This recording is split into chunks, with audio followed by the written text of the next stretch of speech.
आप सभी को मेरा प्यार भरा नमस्ते। छोटों को बहुत बहुत आशीर्वाद। मैं सुमन गुप्ता आज से एक स्वतंत्रता सेनानियों पर श्रृंखला चालू कर रही हूँ और इसकी मेरी प्रेरणा स्रोत है मेरी बहन पुष्पा पाहूजा जी। उन्हीं को समर्पित आज का ये छोटा सा किस्सा जो मुझे हरिओम जी से प्राप्त हुआ है, उनको सुनकर मुझे एहसास हुआ है। एक बार मायावती के राज में उत्तर प्रदेश के अंदर एक मूर्ति का शिलान्यास होना था और उस मूर्ति के शिलान्यास की जगह किसी दूसरी मूर्ति को वहाँ स्थापित कर दिया गया।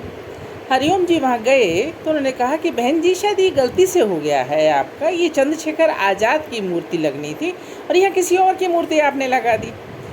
तो मायावती बहन जी ने क्या कहा, वो शब्द आपको भी और मुझे भी और हमारे हरिओम पवार जी को भी बहुत चुभे वो शब्द। उन्होंने कहा, मायावती जी ने, वो चंद्रशेखर आज़ाद जो लुटेरा था, रेलगाड़ियाँ लूटा करता था, डाकू था, उसके नाम की आप मूर्ति लगवाना चाहते हैं? और ये कहकर उनकी बात को उन्होंने वहीं ख़त्म कर दिया। और वो बहुत हताश हुए, उदास हुए। सबसे उन्होंने उसकी फरियाद की।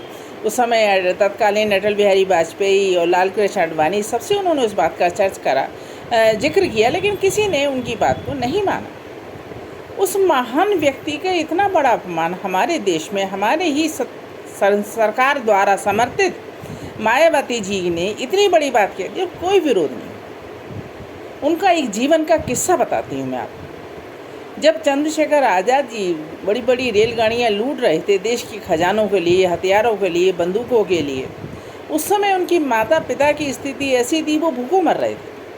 उनसे कहा गया कि इतना पैसा आप लूट रहे हो तो अपने माता पिता को भी थोड़ा बहुत भेज दो, जिससे कि उनका भरण पोषण हो जाए और वो जिंदा रह जाएं।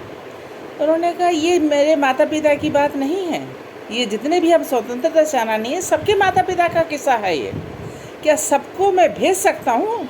और ये पैसा मेरा नहीं है, देश का पैसा है। देश के हथियारों के लिए जो लड़ रहे हैं, अपनी जान लगा रहे हैं, उनका पैसा है। मैं इस पैसे में से एक पैसा भी नहीं खर्च कर सकता। ये देश की जिम्मेदारी है कि वो मेरे माता पिता को कैसे पालते हैं। और दूसरी बात, जिस दिन ऐसा नहीं मैं देखूँगा कि देश भी नहीं पालने लायक हो रहा है, तो मैं अपने माता पिता को उस जगह पे जाके उनको 2 गोली मार के ख़त्म कर दूँ। ऐसे हमारे स्वतंत्रता सेनानी के लिए हमारे ही नेता इतनी गलत बातें बोलें और उसका कोई विरोध ना हो, ये विरोध में तय करने के लिए आज ये बात मैंने किस्सा लिया है।